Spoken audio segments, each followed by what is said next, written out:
From the Fox 5 studios, this is the RebZone Sports Show. Sponsored by Hennessy Haight, Help is Here, and by Flowing Tide Pub. Welcome into the RebZone season finale. We're wrapping up a record-breaking year for UNLV athletics with the national success of UNLV football and all the changes taking place to ensure that UNLV is competing for a Mountain West title and continuing to play in the postseason. Hey, speaking of playing in the postseason, mark your calendars. Rebel Nation, the Lady Rebels are the #2 seed in this year's NCAA Women's Basketball Invitational Tournament. UNLV will host Hawaii this Thursday at the Cox Pavilion. The road to Indianapolis starts now for the Lady Rebels, who clinched their 4th straight regular season title this season. And if there's one thing we know about Lindy LaRocque, she will take nothing less than winning the WBIT championship on April 2nd. The Runnin Rebels 2024-25 season can be characterized as unlucky. The Runnin Rebels started the season off with momentum coming off their deep run in the NIT tournament, but their momentum was quickly squashed with the loss of Rob Whaley Jr., Jace Whiting, and several other players dealing with injuries at the start of the season. Through the ups and downs of this year, Kevin Kruger has remained positive, even when his starting guard DJ Thomas was sidelined with a shoulder injury at the end of the season. The Runnin Rebels finished 6th in the Mountain West Conference, falling to Utah State 70-58 in the Mountain West quarterfinals. It's tough to finish this way because we're feeling so good. But, you know, like I told the seniors, I just couldn't be any more appreciative of them. They did nothing but fight and compete. They had a lot of curveballs thrown their way, but there's no question that I don't think I would be able to look back at this year and once kind of I take a day or two and kind of decompress a little bit and kind of think back on it, I don't think I'd be able to look at as much of a learning opportunity as I can if it wasn't for that group of seniors. When you talk specifically about Julian, Jalen Hill, of course Ice, Ice is just an absolute home run of a human. Never batted an eye, never raised a fuss, stayed ready, worked hard every single day. And I know Bedford walked on senior night, but of course he's got another year with the JUCO rule. And it was just such a fun group to be around and go fight with. And so it was just kind of, there's a little bit of a what if. But from a learning experience as a coach, I think there's a lot of things I'll be able to take with, for the rest of my career. And of course, we wish the best for Kevin Kruger and thank him for his time here on the RebZone. But here's what UNLV Director of Athletics Eric Harper had to say, quote, "While there have been notable achievements during his tenure, there have also been challenges. We have significant aspirations for our men's basketball program, both within the Mountain West and on a national level, with the goal of competing in the NCAA tournament. Our expectation is to continue to contend for and win championships. After evaluating the program as a whole, I believe change is necessary to achieve these goals."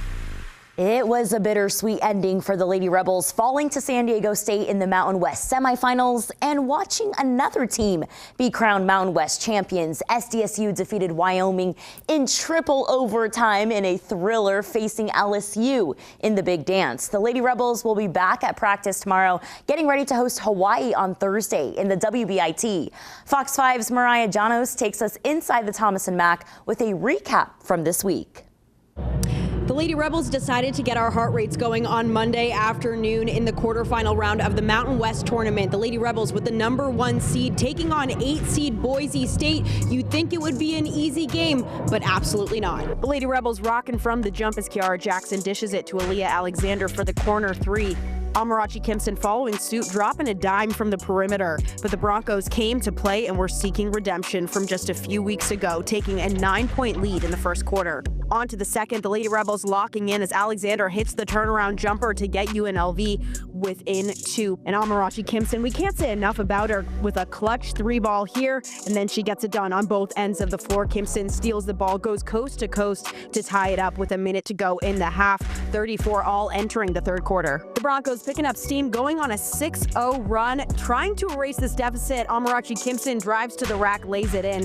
The 3-ball coming alive down the stretch, first from Kiara Jackson, the next from Alyssa Brown as she gets in the mix with a 3 from the top of the key. UNLV down by 5 entering the final frame, but the deficit feeling a lot greater than that. The sole consistent factor for the Scarlet and Gray, Amarachi Kimpson, who dribbles in, puts up back-to-back floaters to get her team within 1. And after struggling through the first 3 quarters, Kiara Jackson starts to find her rhythm, puts UNLV in front for the first time all game. The Lady Rebels pull off the fourth quarter comeback to advance to the semifinals, knocking off Boise State with a final score of 80-70. I mean, honestly, like, I just come with the energy every game. Whatever my team needs, that's what I'm coming with. And I guess it was points today. So, I mean, career high, good for me.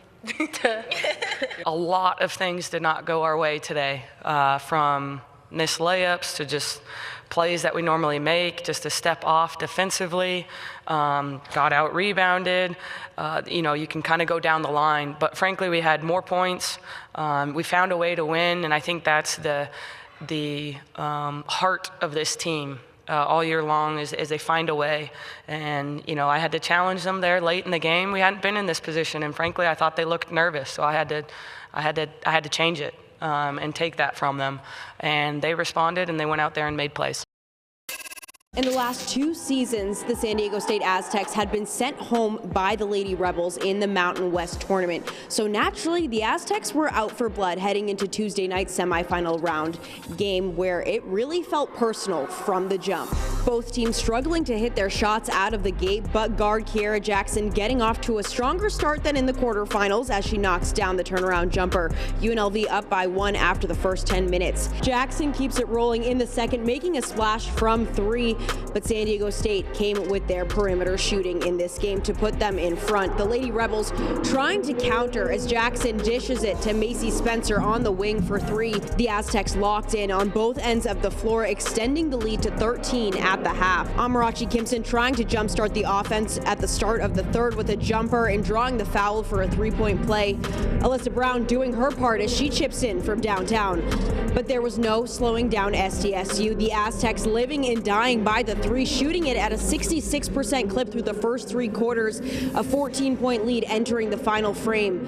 One last push for the Lady Rebels. Jackson on the fast break feeds Brackens under the basket for the easy put away. A spark of life for UNLV as Kimpson hits the mid-range jumper, cuts the deficit to 8, but San Diego State kept responding and UNLV woke up too late, frankly. The Aztecs knocked the Lady Rebels out of the Mountain West Conference tournament to advance to the conference championship game. Final score 71-59. Man, I just stopped crying. I'm everything, honestly. The love I have for the program, for Lindy, for the staff. There's not really much words for it. I've had a great time at UNLV. I'm super proud of the squad. It's been something really special to be a part of. We were going for a 4-peat. Are you kidding me? Excuse my language, boss. Sorry. But are you kidding me? And we didn't get it done. Okay. Doesn't mean we didn't have a great season. Doesn't mean we're not going to play. We are playing. We are playing in postseason. You're watching the RebZone Sports Show on Fox 5. Sponsored by Hennessy Haight, Help is Here, and by Flowing Tide Pub. Colorado State is rolling into the NCAA tournament as one of the hottest teams in the country on a 10-game win streak. The Rams will face Memphis in the first round of the NCAA tournament on Friday. CSU's 5th-year guard Nick Clifford was named Mountain West MVP after dropping 24 points against Boise State in the title game. March is here, and we are wrapping up an electric Selection Sunday. And the last time the Runnin Rebels played in the NCAA tournament was back in 2013. UNLV lost to Cal 64-61. The university is ready to end the Runnin Rebels' 12-season-long drought of missing the NCAA tournament. Eric Harper has parted ways with head coach Kevin Kruger on Saturday and has already begun a national search for a new head coach. So as we await to hear the new leadership for the Runnin Rebels, we're keeping our eye on the 4 Mountain West teams playing in March. Let's take a look at which Mountain West teams made the NCAA tournament. You got Utah State playing UCLA in Lexington, Kentucky. New Mexico taking on Marquette in Cleveland, Ohio. Like we mentioned, Colorado State, the Mountain West champions, are taking on Memphis in Seattle, Washington.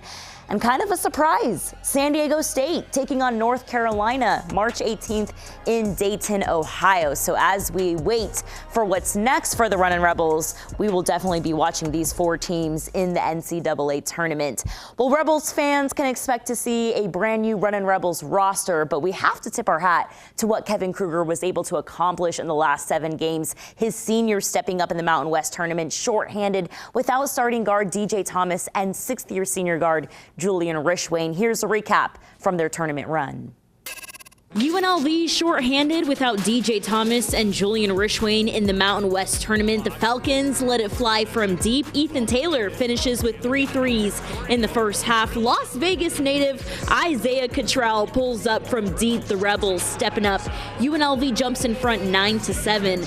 The Rebels are scrapping. Jalen Hill fighting for the ball, sends it down to Brooklyn Hicks, and Jaden Henley finishes with the reverse. The Rebels trail by 4. How about this play? Freshman guard Demarian Yap knocks down his first 3 of the season. UNLV runs into the locker room trailing Air Force 25-21 at halftime. The Rebels keep up the fight. Bear Cherry brings the energy out of a timeout. UNLV down by 6. The Falcons still flying from deep. Air Force knocks down 3 threes in a row and extends their lead 46-41. Jalen Bedford was hooping in the second half, scoring 11 second half points, finishing the half 3 of 3 from deep with a Band-Aid on his eye. The Rebels survive the first round over Air Force 68-59 and advance to face Utah State in the quarterfinals. Obviously with Julian going out in the New Mexico game, so they didn't have a lot of time and opportunity to get live reps. So it was a lot of conversation and a lot of film. Air Force also did a great job, I thought, of kind of keeping us on our heels with throwing some defensive looks at us that they probably knew we hadn't seen very much, if at all. But guys did a good job taking care of the ball in those situations, so we just didn't give up free ones. I think we came out and started off slow, and Coach definitely told us that we did. And I think that we realized, like, okay, we lose this, it's over. So we kind of just came to a realization and went out and we came and fought. So we're going to bring the same energy tomorrow, and Coach is going to keep the same energy, so we're ready.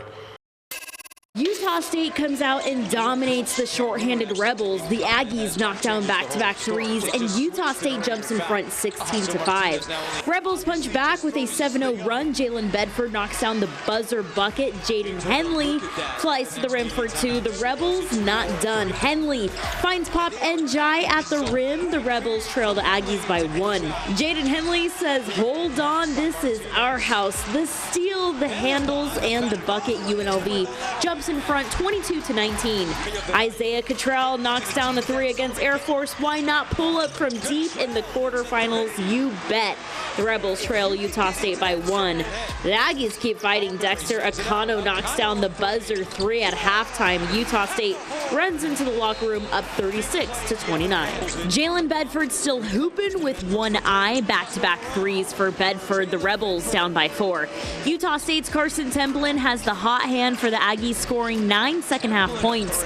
Biggest lead for the night for the Aggies, up 50-38.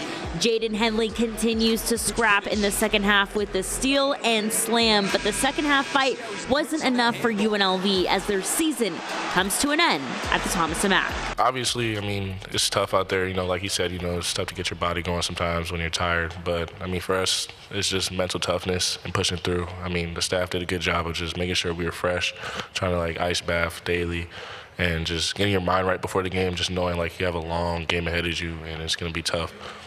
Just with the team, I think it shows the fight that we have. Every game, every practice, next guy up. Everybody's in film, just locked in. Doesn't matter who's out there. And I would say for Coach, just the confidence that he has in every single one of us, guys like Ice, who hasn't played all season, and for him to come in, hit a couple big shots, and then I feel like for me and him, there's been games where we haven't played our best, but for him to have that confidence in us just allows us this last stretch of games to just play our best basketball. And how about the Skatin' Rebs advancing to the semifinals of the ACHA National Championships? The Scarlet and Gray found themselves down 2-0 after the first period, only to rally back in the third, scoring the game-tying goal with under 2 minutes to play in regulation. And then in overtime, Dylan Jensen is the OT hero, sending UNLV hockey to the Final Four. Here's Fox 5's Vince Sapienza with more from the Skatin' Rebs.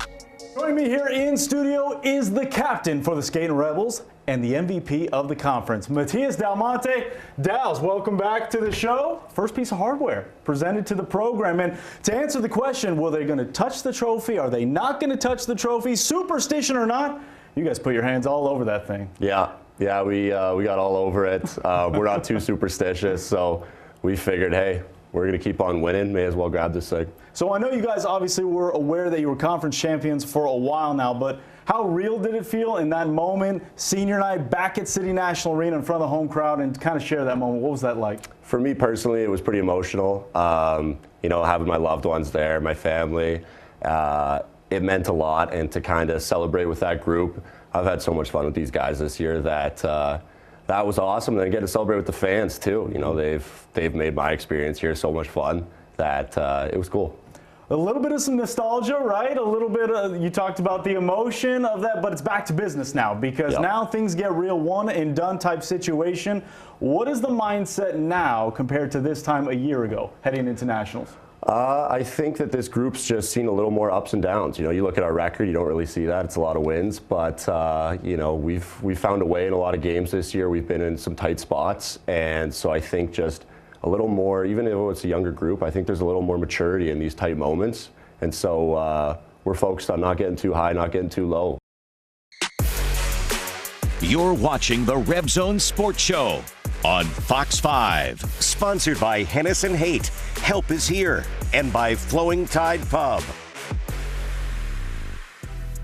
We're 166 days away from the football season, but we're only 11 days away from spring ball. The Rebels have wrapped up their winter workouts and will debut over 40 new players for spring practice number 1 on March 27th. Dan Mullen is bringing a ton of experience from the Mountain West, and all eyes will be on the quarterback competition and which Power 4 transfer will win the starting job. What can we expect to see from Dan Mullen's Rebels, a team hungry to finish the job this year as Mountain West champions?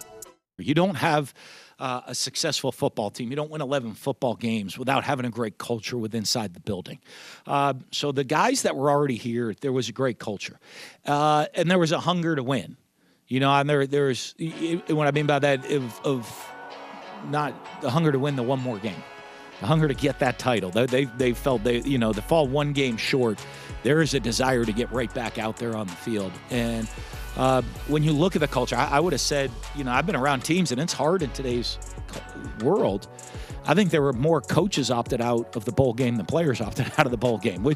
So, I mean, what a great sign that is, right? I mean, that is of guys that love the program and want to be a part of it. Then you bring guys in, and a lot of the guys we talked to coming in, I mean, they're coming here to win. To be developed, to be coached, to get on the field and go compete and win for championships. So I think when you do that and they're walking into a situation that is, we're not in a rebuilding situation here. We're in a take the next step situation here.